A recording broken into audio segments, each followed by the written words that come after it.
Good evening বন্ধুরা, শুভ সন্ধ্যা। আমি কাবেরী চলে এসেছি আর একটা নতুন ছকছকে ব্লগ নিয়ে। শুয়েছিলাম, হঠাৎ মনটা ভীষণ খারাপ লাগছে।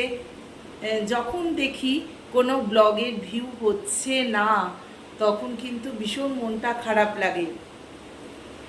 আসলে মন ভালো করবার জন্য ইউটিউব স্টার্ট করেছিলাম, এ তো দেখছি উল্টোই হচ্ছে।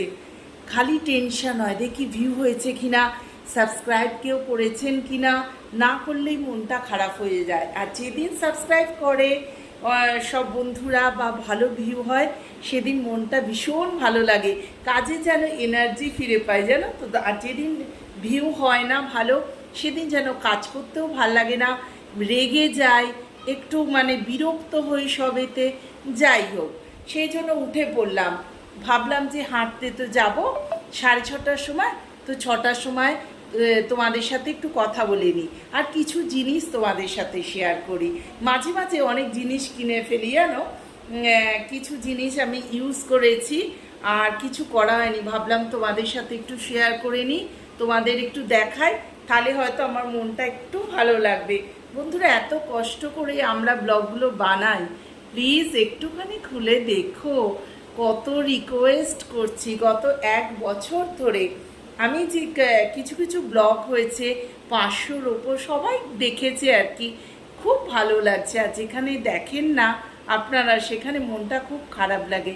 একটু খুলে দেখবেন, আমাদের এই কষ্টের একটুখানি যদি আমরা সম্মান পাই, তাহলে খুব ভালো লাগে, খুব মনটাও আনন্দ হয়, আর সব কিছু করতে মনে হয় আরও ভালো ব্লগ বানাই। আর যখন দেখি ভিউ কম হচ্ছে, দীপঙ্কর বলে, আরে তুমি কাল কোনটা ছাড়বে? আমি বলছি, দূর, ছাড়বো না, আমি ব্লগ দেবই না। তখন এত রাগ হয়ে যায়, বিরক্ত হয়ে যায় যে এত কষ্ট করে করি, বন্ধুরা যদি না দেখে তাহলে আর দিয়ে কী লাভ। ঠিক আছে, চলো এবার আমি কিছু জামা কাপড় তোমাদের সাথে শেয়ার করি। আমাদের এখানে পুজোয় কেনাকাটা বলে কোনো সেরকম হয় না, কারণ এখানে তো তোমরা জানো মহারাষ্ট্রে পুজো বলে কিছু নেই। মাঝে মাঝে টুকটাক ভালো ভালো মার্কেটিং হয়েই যায়। কিছু মার্কেটিং করেছিলাম, তার মধ্যে 2-3টে অলরেডি ইউজ করা হয়ে গেছে, আর যেগুলো বাকি আছে তোমাদের সাথে একটু শেয়ার করে নিই, দেখাই তোমাদের একটু, তাহলে আমার একটু মনটা ভালো লাগবে। এই একটা কুর্তি আমি নিয়েছিলাম, সম্পূর্ণ কটনের, দেখো 899। এরকম বড় হাতা, আমি বেশিরভাগ এরকম বড় হাতাই পরি। আর এটা একটু ফ্রক কাটি, আর কিছু নেই, তলায় এরকম দেয়া আছে। আর এই দেখো, এরকম কিছু চুড়ি আছে, দেখেছো? এটা হলো এক। সেকেন্ড হচ্ছে, আর একটা কিনে ফেলেছি। দীপঙ্কর বলে, আরে আগেরগুলো আগে ফেলো, আর ফেলা হয় না। যাই হোক, এটা প্রাইস হচ্ছে 499। 499, খুব হালকা কালার, কিন্তু ভীষণ পছন্দ হলো। দেখাতে পারছি বন্ধুরা সামনে থেকে, খুব সিম্পল।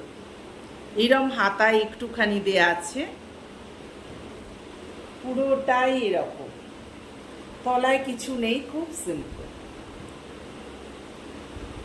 এই তোমরা যারা আমার অনেকদিন ধরে ব্লগ দেখো, তারাই জানবেই যে আমি খুবই সিম্পল চুড়িদার পছন্দ করি, কিন্তু এবারে একটু সামনে একটু ঝকঝকে হয়ে গেল। দেখো, এটা কালারটার জন্য নিয়েছি, ভীষণ ভালো লাগছে। এই দেখো, হাতে এই রকম, আর কাপড়টা ভীষণ সুন্দর। কাপড়টা ভেতর না দেখানো যাচ্ছে না, ছোট্ট ছোট্ট বুটি বুটি প্রিন্ট করা আছে। এরকম কালার চুড়িদার আমি অনেক দিন পরিনি, তাই জন্য ভাবলাম এইটা নিয়ে নিই। আর টুকটাক যেটা নিয়েছি, আরও দুটো ভালো, সেটা কিন্তু আমি ইউজ করে নিয়েছি। আর এইরকম প্লাজো নিয়েছি, প্লেন প্লেন, একটা ব্লু একটা সাদা নিয়েছিলাম। এটা সামনে দড়ি বাঁধা নয়, এমনি এই দেখো বাটন দেয়া, দেখছো? এরকম সিম্পল প্লাজো। এর দামটা দেখি, দাঁড়াও, এর দামটা হচ্ছে 449। সব মলে 339, 430, 99, সবই তো 99-এর ওপর। আর এটা একটা কি বলবো, নিয়েছি চন্দন কালারের একটা লেগিংস নিয়েছি।